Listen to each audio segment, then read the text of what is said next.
राधे राधे प्यारे साथियों, प्रद्योत गुरुकुल में आपका हार्दिक स्वागत है। मैं हूं प्रद्योत और आप प्रद्योत गुरुकुल यूट्यूब चैनल देख रहे हैं। आज हम आपके लिए एक और बेहतरीन क्लास लेकर आए हैं। पिछली सीरीज में हमने आपको कुछ क्लास ऐसी दी जो आधुनिक हिंदी साहित्य का इतिहास ग्रंथ पर आधारित थी, अर्थात आधुनिक हिंदी साहित्य का इतिहास डॉक्टर बच्चन सेन द्वारा लिखित एक बहुत महत्वपूर्ण ग्रंथ है जो आजकल के इतिहास ग्रंथों, साहित्य इतिहास ग्रंथों में मशहूर है। ठीक है, तो इस ग्रंथ का अध्याय 5, जिसे बच्चन सेन ने नाम दिया है स्वच्छंदतावाद काल। ठीक है, इस स्वच्छंदतावाद काल पर हम चर्चा करेंगे और इस काल में भी जयशंकर प्रसाद पर स्पेशल रूप से चर्चा करेंगे। मुख्य रूप से आज की चर्चा का विषय जयशंकर प्रसाद होंगे, अर्थात बच्चन सेन की नज़र में जयशंकर प्रसाद जी क्या हैं, अर्थात बच्चन सेन के इतिहास ग्रंथ में जयशंकर प्रसाद का वर्णन किस प्रकार है, तो वहाँ से कैसे प्रश्न बन सकते हैं आपकी परीक्षाओं के लिए। तो हिंदी साहित्य की सभी परीक्षाओं के लिए एक खास पेशकश है, तो सभी साथी जुड़ जाइए। देखिए, पहला प्रश्न आपको स्क्रीन पर दिख रहा है। हिंदी साहित्य में यह युग किस नाम से रूढ़ हो गया? कौन सा युग? ये युग स्वच्छंदतावाद काल हिंदी साहित्य में किस नाम से रूढ़ हो गया? तो ये बच्चन सेन कहते हैं कि स्वच्छंदतावाद काल जो है यह हिंदी साहित्य में रूढ़ हो गया। और किस नाम से रूढ़ हो गया? तो ये बताते हैं कि ये छायावाद नाम से रूढ़ हो गया है। कौन से नाम से? छायावाद। अर्थात एक प्रश्न, बहुत महत्वपूर्ण प्रश्न, छायावाद नाम से जो युग रूढ़ हुआ है वो कौन सा है? स्वच्छंदतावाद काल। ठीक, छायावाद को बच्चन सेन ने क्या नाम दिया? तो छायावाद को बच्चन सेन ने यही नाम दिया, स्वच्छंदतावाद काल। ठीक है, क्या नाम दिया है? तो स्वच्छंदतावाद काल,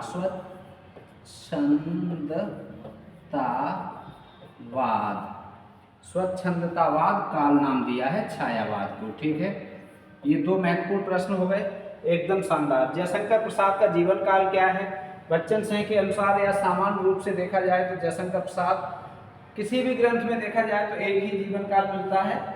ठीक है, जो कोई विवादों के घेरे में नहीं है। ज़्यादातर कुछ पुस्तकों में 90 मिलता है, यहाँ 1889 से 1937 ईस्वी, ये अधिकांश पुस्तकों में यही मिलेगा आपको। ठीक है, 1889 ईस्वी में इनका जन्म हुआ था और 1937 ईस्वी में निधन हुआ था। कहीं कहीं 90 भी मिल सकता है। ठीक है, लेकिन बच्चन सेन के ग्रंथ में यही दिया है। ब्रैडले ने सुंदर के कितने तत्व माने? ठीक है, ब्रैडले ने सुंदर के कितने तत्व माने? कोई भी चीज़ सुंदर है तो उसके कितने तत्व हैं? ठीक है, ब्रैडले के अनुसार चर्चा की जा रही है, पूछा जा रहा है, तो बताइए ब्रैडले के अनुसार सुंदर के कितने तत्व हैं? बहुत अच्छा प्रश्न है, शानदार। ठीक है, तो कितने तत्व हैं? 5। ब्रैडले के अनुसार सुंदर के तत्व कितने हैं? 5। अब 5 तत्व कौन कौन से हैं? सुंदर के भेद 5 कौन कौन से हैं? ठीक है, तत्व का मतलब यहाँ भेद से है, कोई बात नहीं, आप भेद भी लिख सकते हो यहाँ। सुंदर के भेद कितने हैं? ठीक है, तो भेद कितने हैं? 5।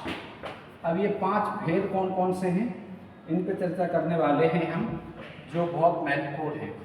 पहला भेद कौन सा माना है? उदात्त। ब्रैडले ने सुंदर का पहला भेद कौन सा माना है? उदात्त। दूसरा भेद कौन सा माना है? भव्य। ठीक है, तीसरा भेद कौन सा माना है सुंदर का? जो तीसरा भेद माना है वो है मधुर। ठीक है, तीसरा भेद कौन सा है सुंदर का? मधुर। चौथा भेद कौन सा है सुंदर के? चौथे भेद की बात की जाए तो मनोरम। ठीक है, और 5वें भेद की बात की जाए तो इसका 5वां भेद है ललित। ठीक है, इन सब का अर्थ सुंदर ही है। ये सुंदर के 5 भेद माने हैं ब्रैडले ने।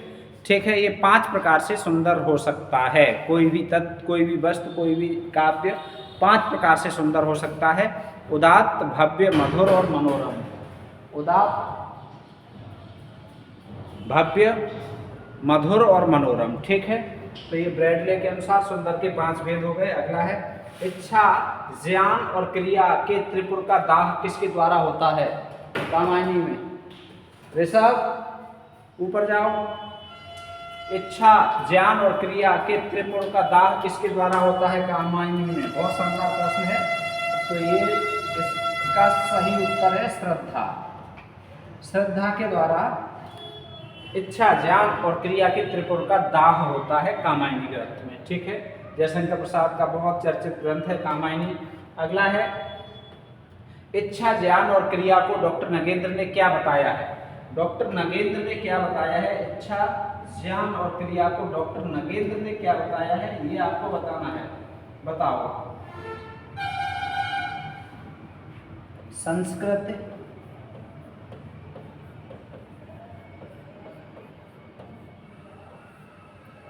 विज्ञान और राजनीति,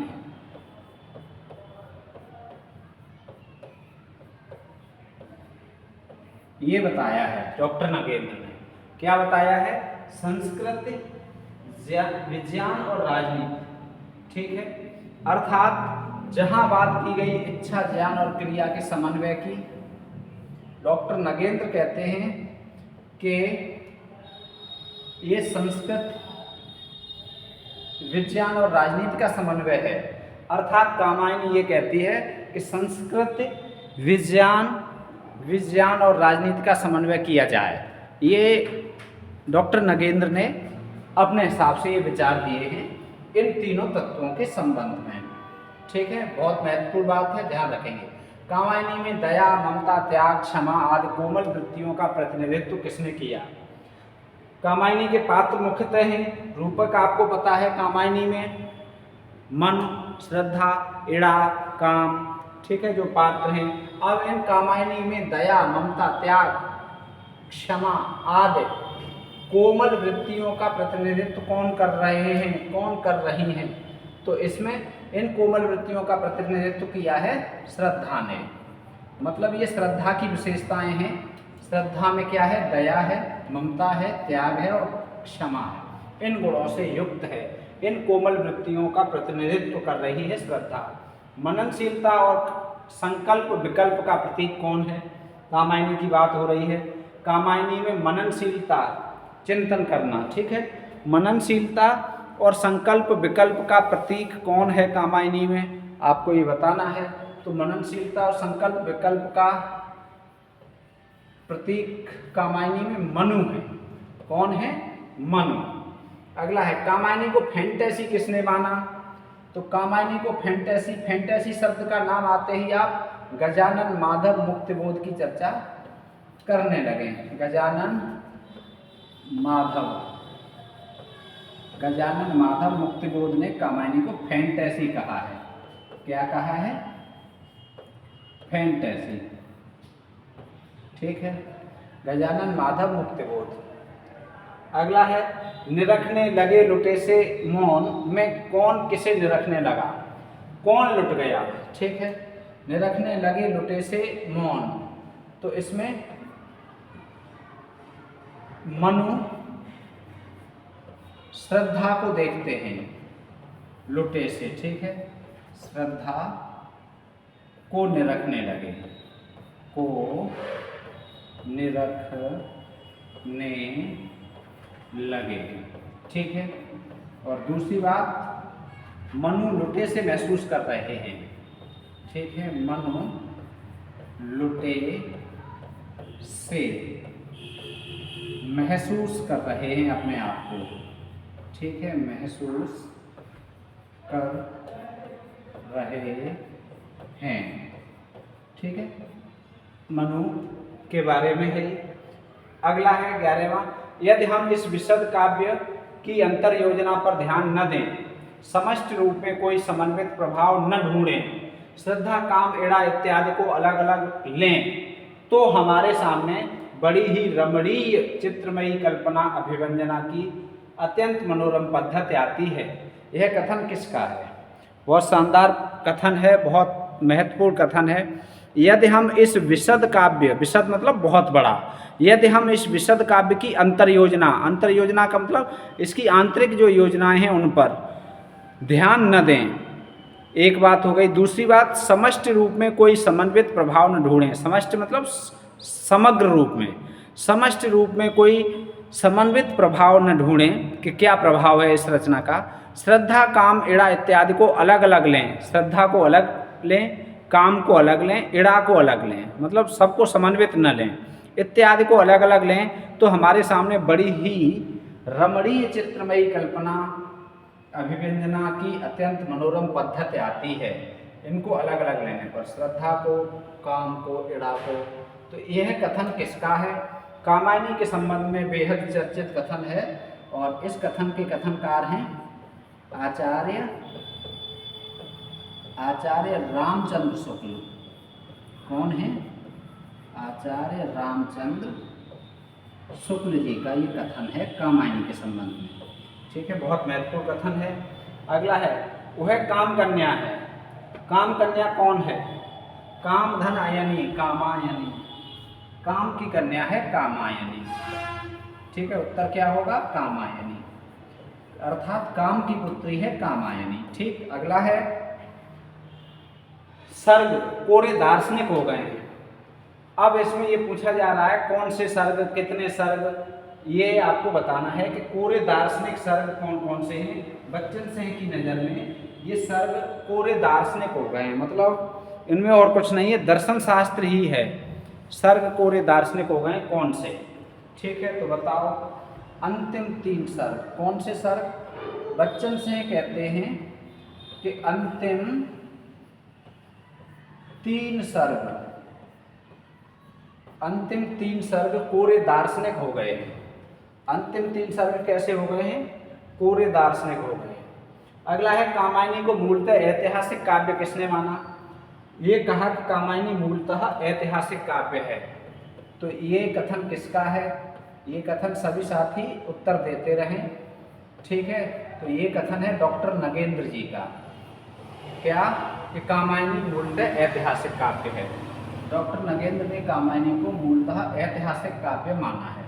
अगला देखो, कामायनी को लिखने में कितना समय लगा? उस दिन मेनका जी ने प्रश्न किया था कि सर कामायनी को कब लिखना आरंभ हुआ, कितना समय लगा? तो कामायनी को लिखने में लगा समय है 7 वर्ष। कितना है? 7 वर्ष। ठीक है, कामायनी को लिखने में 7 वर्ष का समय डॉक्टर बच्चन सिंह ने माना है। अब 7 वर्ष कैसे माने हैं तो ये भी आप समझ लीजिए, बच्चन सिंह ने कैसे 7 वर्ष माने हैं। देखो, ये कहते हैं कि 1928 ईस्वी के सुधा पत्रिका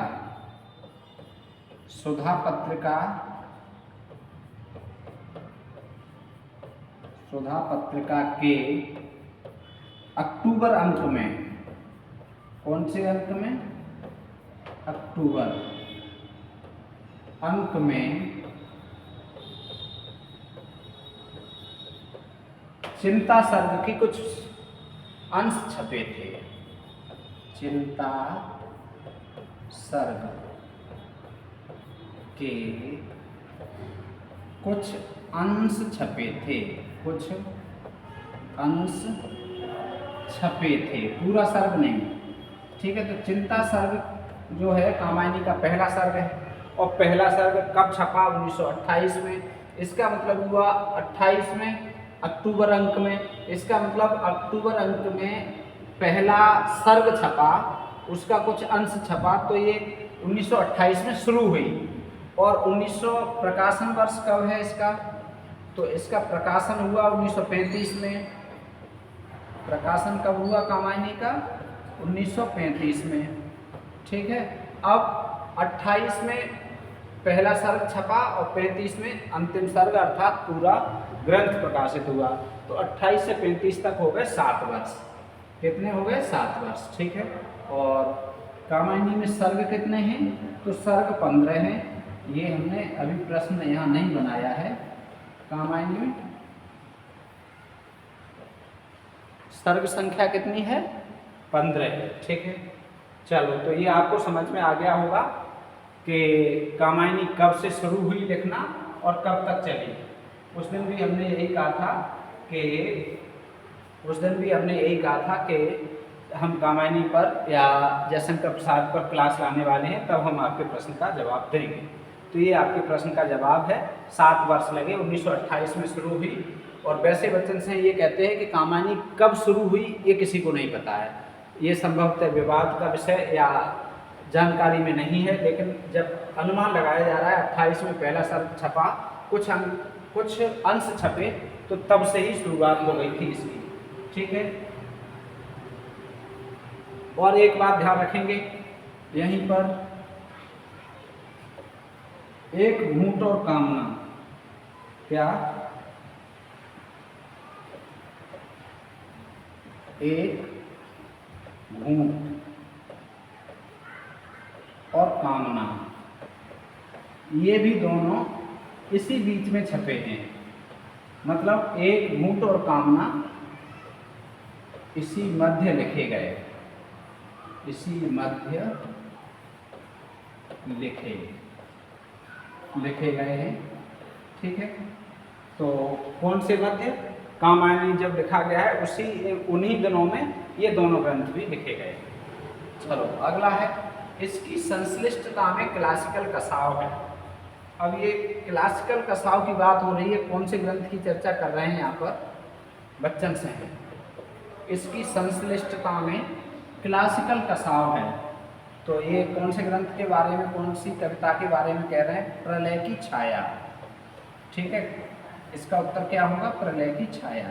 तो प्रलय की छाया कविता है, इसकी संश्लिष्टता में क्लासिकल कसाव है, ऐसा कहा है बच्चन सिंह ने। ठीक है। अगला है, अशोक की चिंता, शेर सिंह का शस्त्र समर्पण और पेशोला की प्रतिध्वनि आदि कविताओं के रचनाकार कौन हैं?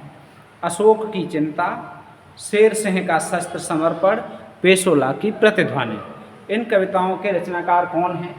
तो संभवतः हम लोग बात ही कर रहे हैं जयशंकर प्रसाद पर सीधे सीधे, तो इसका उत्तर हो जाएगा जयशंकर प्रसाद।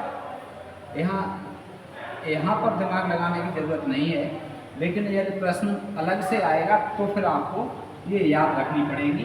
बहुत महत्वपूर्ण कविताएं हैं। ठीक है। ये अशोक की चिंता, शेर सिंह का शस्त्र समर्पण और पेशोला की प्रतिध्वनि। लहर का प्रकाशन वर्ष क्या है? तो लहर का प्रकाशन वर्ष क्या है? लहर का प्रकाशन वर्ष बहुत पूछा जाता है, 1933 ईस्वी। लहर का प्रकाशन वर्ष क्या है? 1933 ईस्वी। ठीक है। बहुत शानदार है। चलो अब है अगला, आंसू के दूसरे संस्करण का प्रकाशन वर्ष क्या है? आंसू के पहले संस्करण का प्रकाशन वर्ष तो आपको पता है। ठीक है।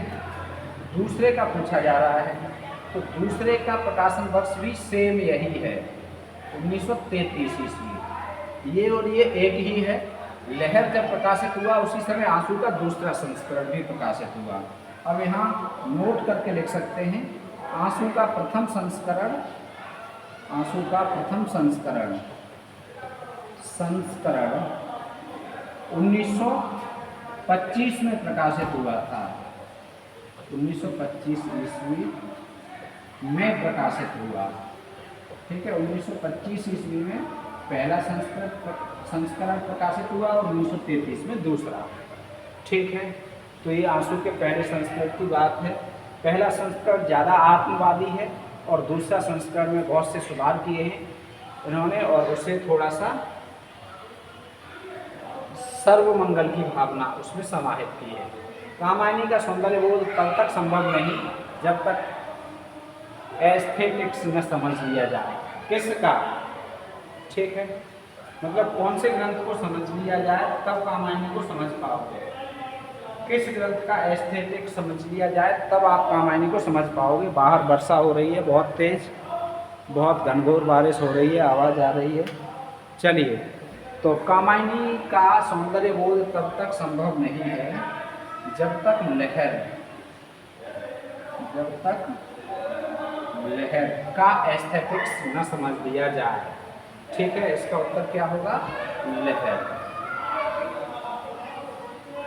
ठीक। लहर का एस्थेटिक्स समझने पर ही कामायनी का एस्थेटिक्स समझ में आएगा। सबका निचोड़ लेकर तुम सुख के सूखे जीवन में, बरसों प्रभात हिमकन सा आंसू इस विश्व सदन में। ठीक है, किस ग्रंथ की परिसमाप्ति है बताओ, किस ग्रंथ की ये अंतिम कविताएं हैं, अंतिम पंक्तियां हैं। सबका निचोड़ लेकर तुम सुख के सूखे जीवन में, बरसों प्रभात हिमकन सा आंसू इस विश्व सदन में। तो इसका उत्तर भी इसी में है, इसका उत्तर हो जाएगा आंसू। आंसू ग्रंथ की परिसमाप्ति है इन पंक्तियों के माध्यम से। विरह काव्य है, ठीक है, तो विरह काव्य पूछा जा रहा है, कौन सा काव्य विरह काव्य है, तो ये विरह काव्य आपको बताना है। हिंदी का बहुत चर्चित विरह काव्य है आंसू। हिंदी का सर्वाधिक चर्चित विरह काव्य कौन सा माना जाता है, आंसू। ठीक है, तो विरह काव्य आंसू है। अगला है प्रसाद फुटकल। प्रसाद की फुटकल कविताओं का संग्रह है, की शब्द छूट गया है, प्रसाद की, ऐसे लिख दे रहे हैं कोई बात नहीं। प्रसाद की फुटकल कविताओं का संग्रह है। तो फुटकल कविताओं का संग्रह क्या है, किस नाम से प्रकाशित है, वो है झरना नाम से। प्रसाद की फुटकल कविताओं का संग्रह झरना। यह गीत नाट्य है, बहुत पूछा गया है परीक्षाओं में। यह गीत नाट्य है, कौन सा है, गीत नाट्य प्रसाद का, तो ये करुणालय प्रसाद का गीत नाट्य है। करुणालय प्रसाद का गीत नाट्य है। महाराणा का महत्व का प्रतिपाद्य बताइए। महाराणा का महत्व गीत की कविता है, इसमें प्रतिपाद्य की बात हो रही है। ठीक है, तो प्रतिपाद्य क्या है, राष्ट्रीय आकांक्षा की झलक मिलती है। ठीक है, राष्ट्रीय आकांक्षा की झलक, राष्ट्रीय आकांक्षा की झलक मिलती है इसमें। अगला है खड़ी बोली का पहला काव्य संग्रह, मतलब प्रसाद जी का, प्रसाद की बात हो रही है यहाँ पर। ठीक है, खड़ी बोली में लिखा हुआ पहला काव्य संग्रह कौन सा है, कानन कुसुम। खड़ी बोली में लिखित पहला काव्य संग्रह है कानन कुसुम। ठीक, अगला है, ये पहले ब्रज भाषा में फिर खड़ी बोली में लिखा, कौन सा ग्रंथ, पहले ब्रज भाषा में लिखा गया, फिर वही ग्रंथ अनुवाद करके खड़ी बोली में लिखा गया। उस ग्रंथ का नाम बताना है। पहले ब्रज भाषा में लिखा गया है, फिर वही खड़ी बोली में लिखा गया है, वो ग्रंथ कौन सा है। तो यहाँ पर चर्चा हो रही है प्रेम पथिक की। प्रेम पथिक ग्रंथ जो है पहले ब्रज भाषा में लिखा गया था जयशंकर प्रसाद के द्वारा, फिर इसकी खड़ी बोली में अनुवाद किया गया है। प्रेम पथिक किसकी छाया है, बहुत अच्छा प्रश्न, मतलब कौन सी रचना का प्रभाव है इस प्रेम पथिक पर, बताओ। तो एकांतवासी योगी का प्रभाव, एकांतवासी योगी का प्रभाव है इस प्रेम पथिक पर। ठीक है, और ये है क्योंकि किसने अनुदित की है, ये श्रीधर पाठक ने, अर्थात श्रीधर पाठक के एकांतवासी योगी का प्रभाव या छाया है प्रेम पथिक पर। ये कलाधर उपनाम से किस भाषा में लिखते थे, कलाधर उपनाम से किस भाषा में लिखते थे, तो ये कलाधर उपनाम से ब्रज भाषा में लिखते थे। कौन सी भाषा में लिखते थे, ब्रज भाषा में। कलाधर उपनाम से, ये एक तो प्रश्न यही आता है कि कलाधर उपनाम किसका है, तो कलाधर उपनाम किसका है, कलाधर उपनाम है जयशंकर प्रसाद का। ठीक है, जयशंकर प्रसाद का उपनाम क्या है, कलाधर। जयशंकर प्रसाद का उपनाम क्या है, कलाधर। ठीक है, एक प्रश्न तो यही बनता है सीधे सीधे। और अब दूसरा प्रश्न थोड़ा सा कठिन, कलाधर उपनाम से किस भाषा में लिखते थे, तो ब्रज भाषा में। ठीक है, इनके पितामह थे, दादा, इनके पितामह कौन थे, तो इनके पितामह का नाम शिवरत्न साहू था। क्या था, शिवरत्न साहू। ठीक है, सुगनी साहब, सुगनी तंबाकू का व्यापार होता था इनके घर पर। ठीक है, एक प्रश्न ये भी आता है कि कौन सा कवि सुगनी तंबाकू खानदान से जुड़ा हुआ था, तो जयशंकर प्रसाद। ठीक है, सुगनी खानदान से जुड़ा हुआ कवि कौन सा था, तो जयशंकर प्रसाद। ठीक है, अब अगला 31वां। ठीक है,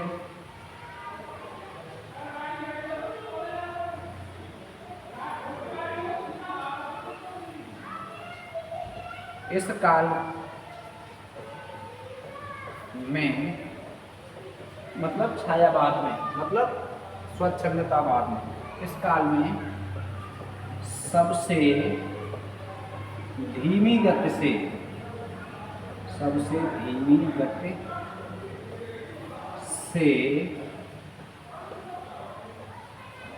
इनके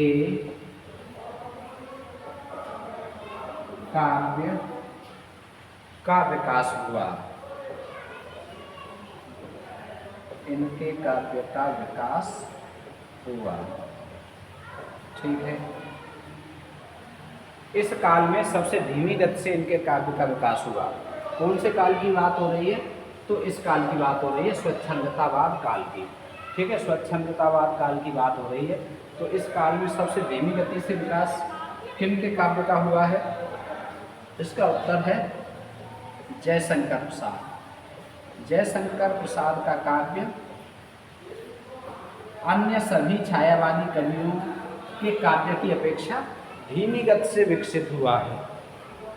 अन्य सभी जयशंकर प्रसाद का काव्य अन्य सभी छायावादी कवियों के काव्य गति के अनुसार इनका काव्य गति नहीं पकड़ पाया, बहुत धीमे धीमे इनके काव्य का विकास हुआ है। ठीक है, तो ये जयशंकर प्रसाद इसका उत्तर होगा। 31 प्रश्न हो गए।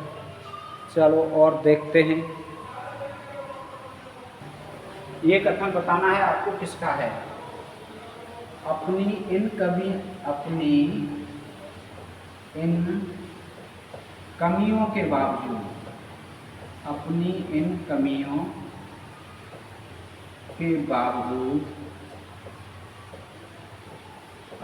कमियों के बावजूद, कामायनी। ठीक है, जब भी कोई ग्रंथ लिखो सिंगल कोमा में बंद करो। ठीक है, अपनी इन कमियों के बावजूद कामायनी एक अभिनव कलाकृति है। ऐसे लिखो, एक अभिनव कलाकृति है। अभिनव, ठीक है, कलाकृति है, कलाकृति है। यह कथन कामायनी के संबंध में किसका है। ठीक है, कामायनी के संबंध में यह कथन किसका है। ठीक है, कामायनी के संबंध में यह कथन किसका है। कामायनी के संबंध में यह किसने कहा। ठीक है, किसने कहा। तो अपनी इन कमियों के बावजूद कामायनी एक अभिनव कलाकृति है, यह कथन बच्चन सिंह का है। ठीक है, कामायनी के प्रति किनका कथन है, ये बच्चन सिंह का। बहुत महत्वपूर्ण कथन है। ठीक है,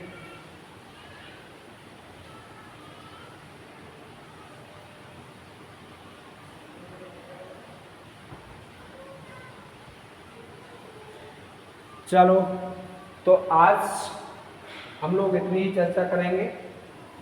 32 प्रश्न हो गए। इसकी पीडीएफ चाहिए तो पीडीएफ के लिए टेलीग्राम चैनल से जुड़ना है आपको।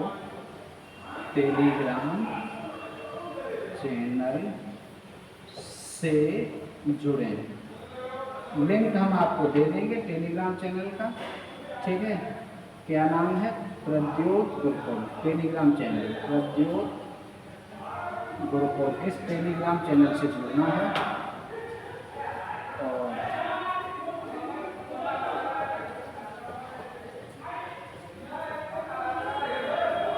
97 58 43 28 87। ठीक है, 97 58 43 28 87 ये है मोबाइल नंबर। तो ये महत्वपूर्ण प्रश्न हो गए डॉक्टर बच्चन सिंह के इतिहास से संबंधित। ठीक है, ये महत्वपूर्ण प्रश्न हो गए। वैसे तो और भी हैं, लेकिन आज की क्लास हम यहीं तक रोकेंगे। ठीक, क्लास आपको कैसी लगी ये आपको कमेंट करके अवश्य बताना है। ठीक है, यदि उपयोगी लगी, अच्छी लगी तो लाइक भी करना है, दोस्तों को शेयर भी करना है। ठीक है, आप थोड़ा सपोर्ट करते रहिए तो हमारा भी मन यूं ही आपको क्लास देने का बना रहे। ठीक है, हम चाहते हैं कि आपको लगातार क्लास मिलती रहे, लेकिन आप सबका सपोर्ट नहीं मिल पाता है तो फिर हम भी थोड़े से काम में व्यस्त होने पर लापरवाही कर देते हैं कि छोड़ो, जब सपोर्ट आप लोगों का कम मिल रहा है तो क्यों समय की बर्बादी की जाए।